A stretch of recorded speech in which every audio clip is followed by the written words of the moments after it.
Assalamualaikum warahmatullahi wabarakatuh. Bapak dan Ibu, semoga selalu sehat walafiat. Insya Allah saya akan berbagi cara membuat jadwal amaliyah tablik setelah lembar pengajuan diterima.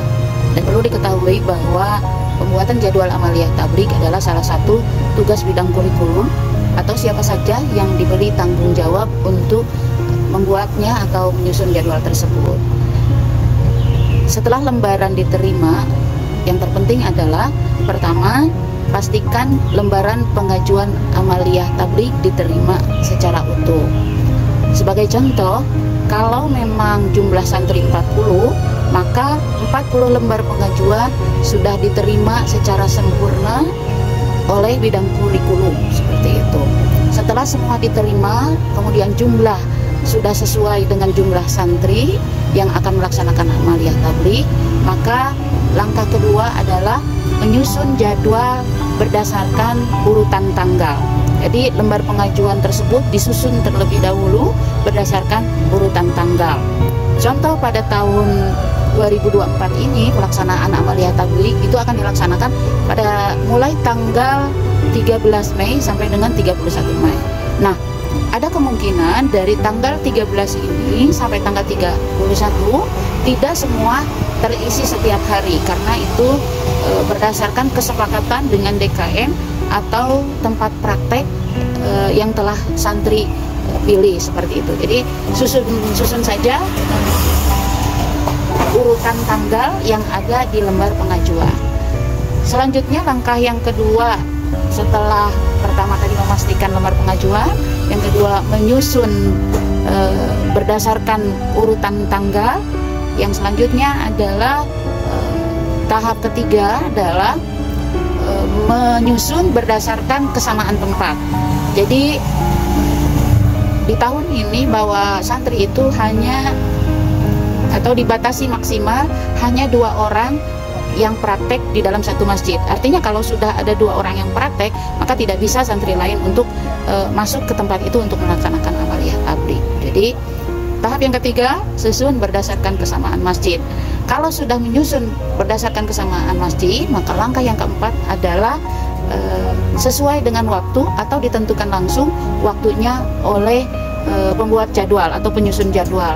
Contoh, kalau di dalam satu masjid ada 2 santri yang akan praktek, maka disusunlah seumpama santri pertama akan praktek pada jam 10 sampai jam 11 dan santri yang kedua akan praktek dari jam 11 sampai jam 12. Itu sesuai urutan waktu satu masjid dan urutan waktu. Selanjutnya setelah itu, setelah semua tersusun, maka jangan lupa bahwa penyusunan pendamping 1 itu ditentukan oleh bidang kurikulum. Pendamping 1 ini wajib dari mudaris mata pelajaran muhadharah. Sedangkan untuk pendamping kedua atau pendamping 2 ini diberikan kebebasan kepada santri untuk memilih mudaris-mudarisannya. Kenapa?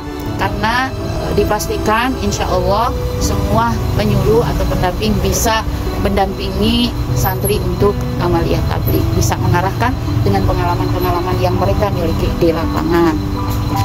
Kemudian menentukan tim ini, tim penilai ini diutamakan mereka yang menduduki tugas sebagai pengurus MTKD atau wali kelas, ya. Itu dikondisikan ini sebagai tim penilai. Setelah semua format jadwal amaliyah tablik terisi, maka diadakan pengecekan, ya. Jadi pengecekan jadwal yang telah dibuat di depan seluruh santri, sehingga pada saat itu juga kalau ada hal-hal yang perlu diperbaiki bisa langsung diperbaiki, dikoreksi antara tim penyusun jadwal dengan santri yang akan praktek amaliyah tablik. Lalu setelah itu apa? Setelah diadakan pengecekan, maka yang terakhir adalah memprint out, kemudian menggandakan jadwal tersebut sesuai dengan jumlah santri dan jumlah penilai yang ada di kelas kenanga atau ya, santri yang praktek pada saat itu.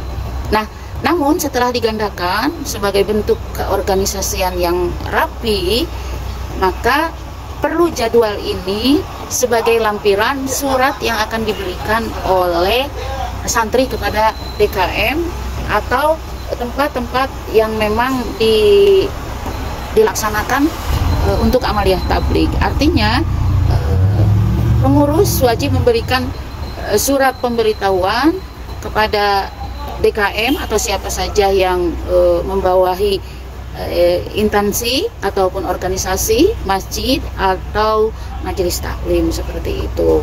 Ini wajib. Siapa yang akan memberikan? Yang akan memberikannya adalah santri. Walaupun pada kenyataannya mereka memang sudah mengkomunikasikannya terlebih dahulu.